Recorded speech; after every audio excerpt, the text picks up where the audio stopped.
मित्रों, free legal advice channel में आप सभी का स्वागत है। आज मैं आपको संपत्ति अंतरण अधिनियम 1882 के नए सेगमेंट के विषय में आपको जानकारी हम देना चाहते हैं। ये 17 फरवरी 1982 को ये लागू हुआ था। इसके टीपीए, इसका शॉर्ट रूप है TPA, transfer of property act. ये संपत्ति अंतरण अधिनियम है 1882 का। इसके ये 1 से लेके 137 सेक्शन में उपबंधित किया गया है।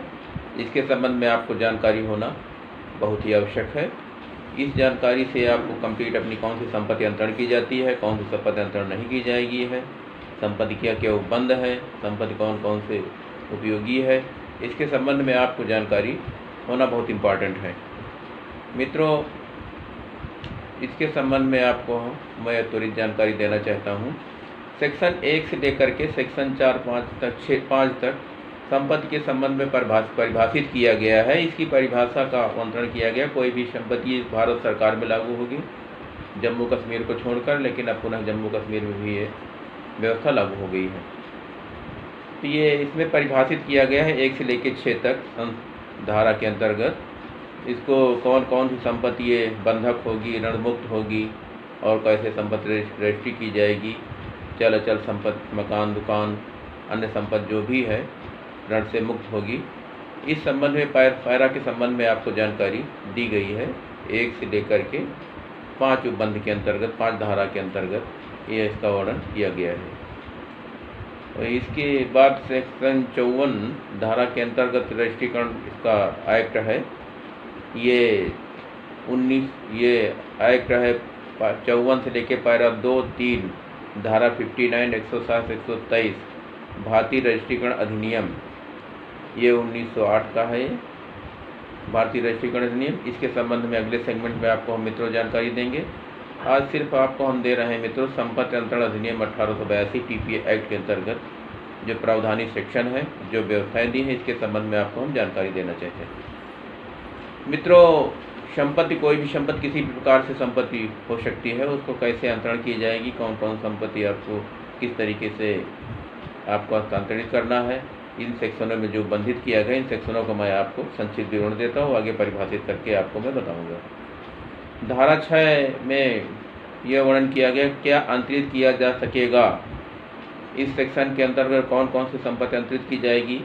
किसी प्रत्यक्ष वारिस की संपत्ति हो, कोई जंगम, सुखाचार, अस्थायी स्थल हो, यह भावी भरण पोषण वाली संपत्ति हो, या संविदा की कोई संबंधी वैसी संपत्ति हो, तो ये इसके संबंध में बंधित किया गया क्या अंतरित किया जा सकेगा।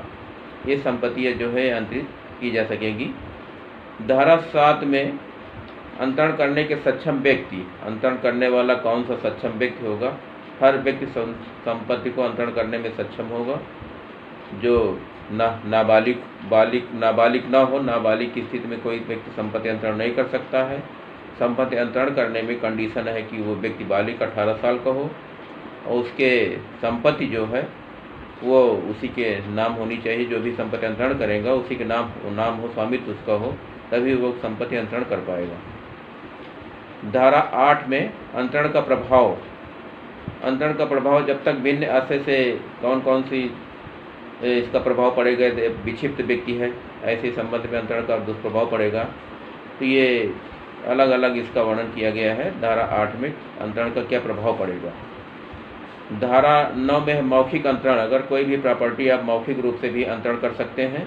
इस धारा के अंतर्गत ये व्यवस्था है कि अंतरण अपने विलेखों के अनुसार डायरेक्ट मौखिक रूप से किसी भी व्यक्ति को संपत्ति का अंतरण कर सकते हैं। धारा 10 में है अन्य संक्रमणी अवरुद्ध करने की शर्त पट्टे की दशा में हो, ये संपत्ति गृह सुखाचार के संबंध में हो, ये संक्रमणी भूमि अगर है, इस तरीके से कौन सी जमीन अंतरण की जाएगी, जो अवरुद्ध होगा इसकी करने की शर्त निर्धारित की जाएगी पट्टे की दशा में। तो ये अंतरण की व्यवस्था धारा 10 में की गई है। और धारा 11 में सृष्टि हित के विरुद्ध निर्बंधन, संपत्ति के गृह सुखाचार के संबंध में वर्णन किया गया है। धारा 12 में ये है दिवालिया संक्रमण संक्षिप्त। अगर कोई व्यक्ति दिवालिया हो, ऐसी स्थिति में इसका उपबंधित शून्य माना जाएगा अंतरण। धारा 13 में आजाद व्यक्ति, जो अजन्मा व्यक्ति हो, उसके संबंध में अंतरण उसके रिश्तेदार, नातेदार जो कि भावी संभावित हो कि नहीं ठीक, आने वाले समय में ये पुत्र पैदा होगा या लड़की पैदा होगी, इसको हम इस तरीके से प्रॉपर्टी हस्तांतरित करेगा जन्मे व्यक्ति के संबंध में। अजन्मे व्यक्ति के संबंध में जो भी अंतरण किया जाएगा वो शून्य होगा मित्रों। धारा 14 में शाश्वता के विरुद्ध नियम जो प्रत्यक्ष रूप से मौजूद है उसके संबंध में इसका उपबंध किया गया है। जो शाश्वत है तो मौजूद प्रॉपर्टी है उसके संबंध में इसका उपबंध का वर्णन किया गया है, धारा 14 के अंदर वर्णन किया गया है मित्रों। ये धारा 16 में इसका अंतरण, इसके पूर्व जो हित के निष्पादन जो किया गया है अंतरण, वो धारा 16 के अंतर्गत वर्णन किया गया है मित्रों। धारा 17 में संचयन निवेश, इसके ये संचयन निवेश के अंतर्गत धारा सेक्शन में उपबंधित किया गया है। अंतरण जीवस के जो अंतरण की समय इसकी आयु 18 वर्ष होना चाहिए, ये इसकी कंडीशन शर्तें हैं। और धारा 25 में सशर्त अंतरण, अगर कोई सशर्त अंतरण किसी भी प्रॉपर्टी किया जाता है वो शून्य माना जाएगा। धारा 27 सशर्त अंतरण ये भी परिभाषित किया गया है। धारा 36 में ट्रांसफ़र व्यक्ति के हित में अंतरण, अगर कोई व्यक्ति ट्रांसफ़र हो गया है, अगर उसकी हित में अगर कोई अंतरण किया जाता है ट्रांसफ़र व्यक्ति के संबंध में, कि वो व्यक्ति यहाँ से दूसरी जगह चला गया है, वो प्रॉपर्टी अगर उसको हस्तांतरित की जाती है तो ये व्यवस्था धारा सेक्शन के अंतर्गत दर्शित की गई है। सेक्शन 41 जो इम्पॉर्टेंट महत्वपूर्ण सेक्शन है उसके संबंध में आपको मित्रों हम जानकारी दे रहे हैं। सेक्शन 41 दर्शमान अस्थायी द्वारा अंतरण, अगर मान लीजिए कोई व्यक्ति दिखाई पड़ रहा है कि नहीं ये अस्थायी है रूप से है, तो उस व्यक्ति का अंतरण माना जाएगा, प्रभावी होगा। सेक्शन 44 एक सह स्वामी द्वारा अंतरण। तो सेक्शन 45 प्रतिफल की संयुक्त अंतरण, अगर कोई प्रतिफल ऐसा जो संयुक्त जॉइंट रूप से अगर कोई प्रॉपर्टी उसका अंतरण वो कर सकता है सेक्शन 45 के अंतर्गत, ये प्रभावी होगा। सेक्शन 49 बीमा पॉलिसी अधीन अंतर्गत, किसी अगर प्रॉपर्टी का खेत कृषि एग्रीकल्चर का अगर बीमित कर चुका, पहले करा चुका है, उसका भी अंतरण कर सकता है बीमा पॉलिसी के अंतर्गत, तो उसके लिए रोका नहीं गया है, वो उसका प्रभावी होगा। सेक्शन 52 संपत्ति वाद से लंबित सर के अंतरण शून्य, अगर किसी भी संपत्ति की प्रॉपर्टी में अगर वाद लंबित है, ऐसी स्थिति में अगर कोई अंतरण किया जाता है तो मित्रों अंतरण शून्य माना जाएगा। सेक्शन 53 कपटपूर्ण अंतरण शून्य होगा, अगर कोई कपटपूर्ण छल धोखे से बेईमानी से अगर कोई अंतरण कर रहा तो वो शून्य माना जाएगा। सेक्शन 54 मित्रों ये विक्रय संविदा है, इसके संबंध में डिटेल से मित्रों भी हम बताएं जानकारी देंगे। और सेक्शन 55 क्रेता विक्रेता का अधिकार का दायित्व, ये सेक्शन 55 में इसका उल्लेख किया गया। क्रेता विक्रेता अपनी जो भी प्रॉपर्टी खरीदे बेचेगा उसकी संपूर्ण जानकारी विधिवत रूप से उसको जानकारी करनी होगी कि वो संपत्ति की निर्वाद तो नहीं, किसी प्रकार से उसमें कोई विवाद तो नहीं है। ऐसी संपत्ति का अंतरण जो है अगर सही ढंग से है तो वह सही माना जाएगा, अन्यथा शून्य माना जाएगा। सेक्शन 58 बंधक, सेक्शन 58 के अंतर्गत बंधक की व्यवस्था, अगर कोई व्यक्ति अगर प्रॉपर्टी बंधक है उसकी कंडीशन होगी, सशर्त बंधक है, किस तरीके से बंधक है उसका उसमें वर्णन किया गया। सेक्शन 58 के अंतर्गत बंधक की परिभाषित किया गया है। सेक्शन 69 विक्रय करने की शक्ति, न्यायालय की डिग्री, ये उस पोजीशन में मित्रों होता है अगर सेक्शन 69 के अंतर्गत कोई विक्रय करने की शक्ति जब दी जाती है, अगर मान लिया किसी न्यायालय में कोई बात विचाराधीन है, उसके जब तक उस न्यायालय द्वारा डिग्री नहीं प्राप्त हो जाएगी तब तक उसका विक्रय जो आप करेंगे उस प्रॉपर्टी का तो वो शून्य माना जाएगा। सेक्शन 100 में भार है और सेक्शन 105 में पट्टे का वर्णन किया गया है।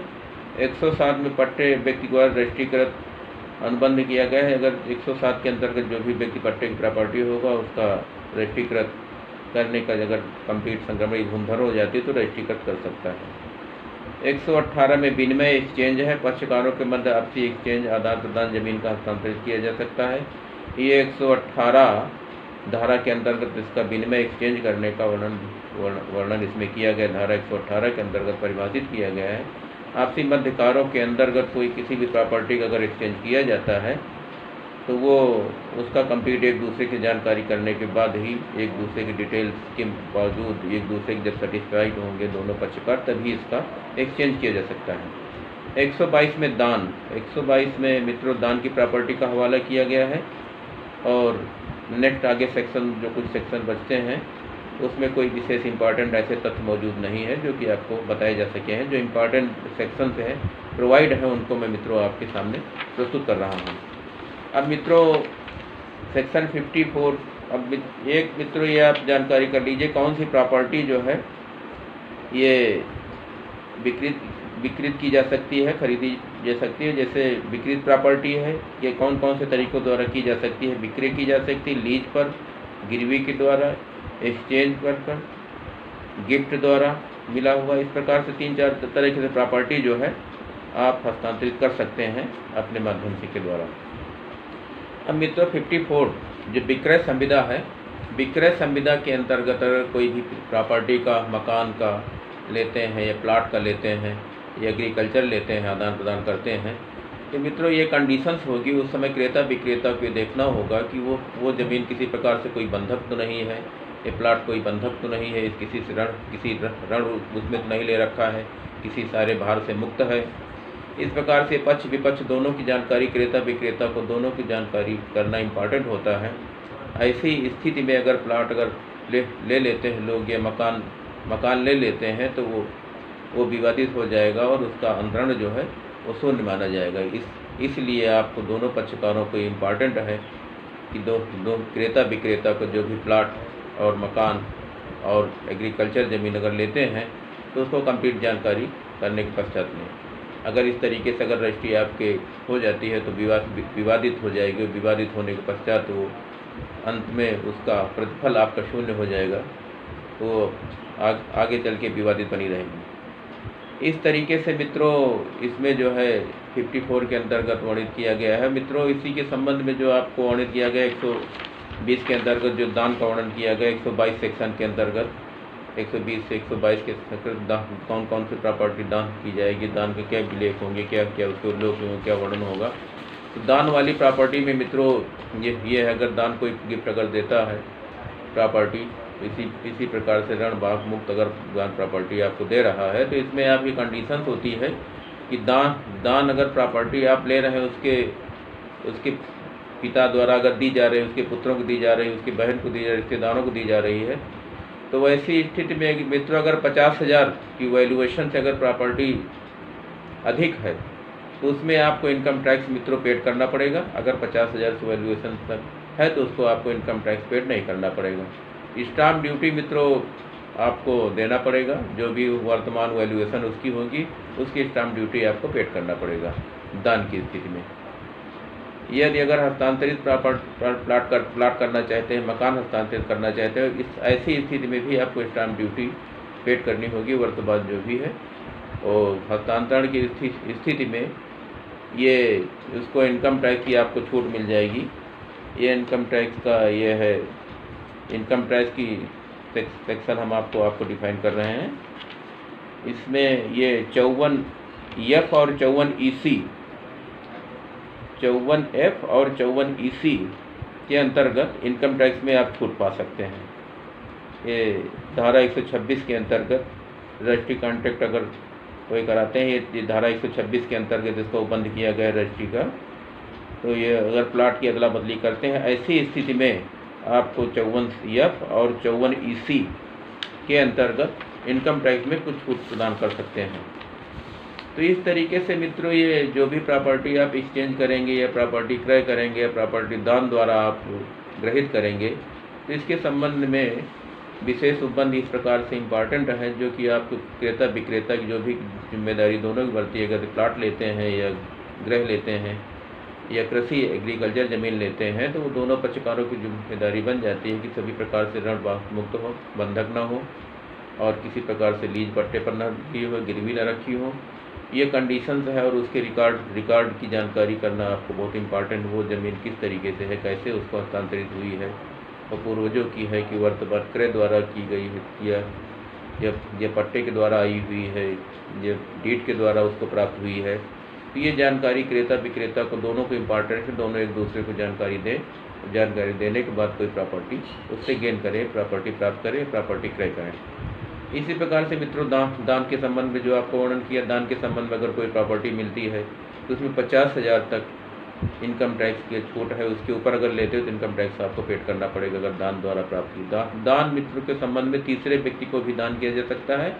तीसरे व्यक्ति को दान करने वाले का रिलेटिव नहीं है, उसका आपका रिश्तेदार घर परिवार का नहीं है, वो ऐसी स्थिति में अगर आपको दान किया जाता है तो उसके संबंध में मित्रों कंडीशंस होगी हैं, किस तरीके से आप उसको दान करना चाहते हैं, फिर क्यों दान करना चाहते हैं, उसका विवरण आपको देना पड़ेगा, विवरणिका में आपको विवरण देना पड़ेगा, तभी आप उसको प्रॉपर्टी अपनी दान कर सकते हैं। मित्रों इस तरीके से ये प्रॉपर्टी लेन देन करते हैं अगर TP act, transfer of property act के अंतर्गत करते हैं, जो भी सेक्शन उल्लंघित किए गए हैं, जो 54 के अंतर्गत, सेक्शन 54 के अंतर्गत संविदा कॉन्ट्रैक्ट बेस के अंतर्गत ये प्रावधानित किया गया है।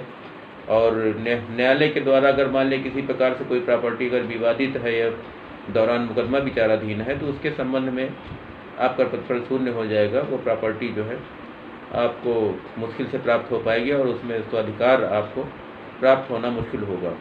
तो लिहाजा इस तरीके की सारी प्रॉपर्टी को आप देख करके और अपने विचार के द्वारा और जानकारी के माध्यम से, इसमें जल्दबाजी ना करके बिल्कुल धैर्य से काम लेकर के अगर घर खरीद रहे हैं या प्लाट खरीद रहे हैं या कोई निर्मित और निर्मित मकान खरीद रहे हैं तो इसके संबंध में डिटेल से आपको जानकारी होना मित्रों बहुत आवश्यक है। मित्रों धन्यवाद। अगले सेगमेंट में और आपको जानकारी देंगे विशेष नए बंदों के संबंध में। धन्यवाद मित्रों।